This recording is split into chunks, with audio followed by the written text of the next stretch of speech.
Great roast chicken should be in the arsenal of any good cook. You want crisp and flavorful skin, moist and juicy meat, and you want to fully cook the thighs without overcooking the breast meat.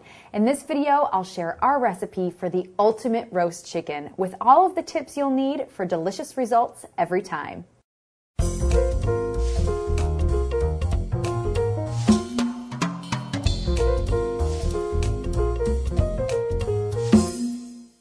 So first you want to start with a high quality chicken, which is what I have here. You want to look for a chicken that doesn't have any additives or injected flavorings. An organic or a kosher chicken is always a tasty choice. Now to help the chicken brown and crisp up, it's a good idea to rub it all over with some kind of fat.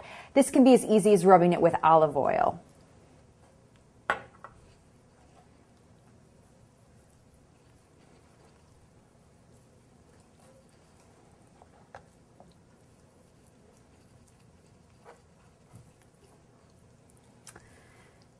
If you want to impart some additional flavors to the bird, such as herbs, you can rub a flavored butter underneath the skin. Just make sure that your butter is nice and softened so you can rub the butter evenly all over the meat. All right, now that our bird is nice and oiled up, I'm going to sprinkle it all over with kosher salt and black pepper.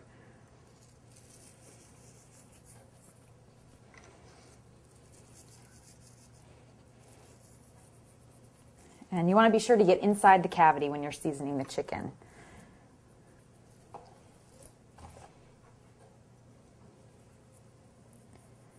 Okay, now I'm going to flip it over and tuck in the wings behind the neck. And then loosely tie together the legs with a piece of kitchen twine.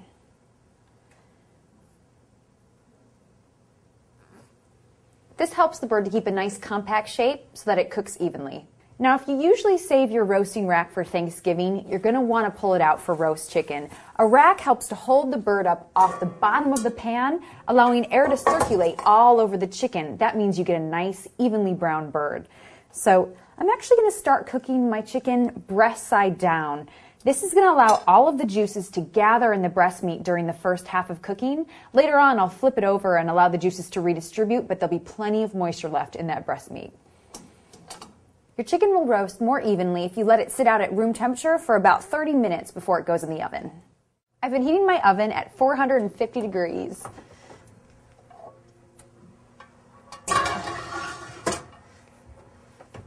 You want to roast your chicken at a nice high heat. That's going to help it to brown up quickly and keep the skin nice and crisp. After you've been roasting your chicken for 30 minutes, it's time to turn it over. So there's two ways you could do this. You can insert a pair of tongs into the cavity and use the tongs to flip it over, or you can wad up 2 paper towels and use them to grab hold of the chicken and give it a flip. You'll notice that there are some marks here on the skin from the rack. These are going to pop back out as it continues to roast. So I'm going to put the chicken back in the oven and keep roasting until the chicken's cooked all the way through. The most important tip for getting roast chicken right is not to overcook it. So an instant read thermometer can be your best friend. Now oven temperatures can vary, so you want to pay more attention to the reading on your thermometer than to the time that's listed in the recipe. You want to take the thermometer in the deepest part of the thigh, insert it in facing inwards towards the chicken instead of outwards, and you want to make sure that it's not touching any bone. I'm looking for a temperature of 165 to 170 degrees. This looks perfect. When the chicken's done, the juices should also run clear with no trace of pink. Now the last step is to let the chicken rest. I'm going to transfer it to a cutting board and loosely tent it with foil.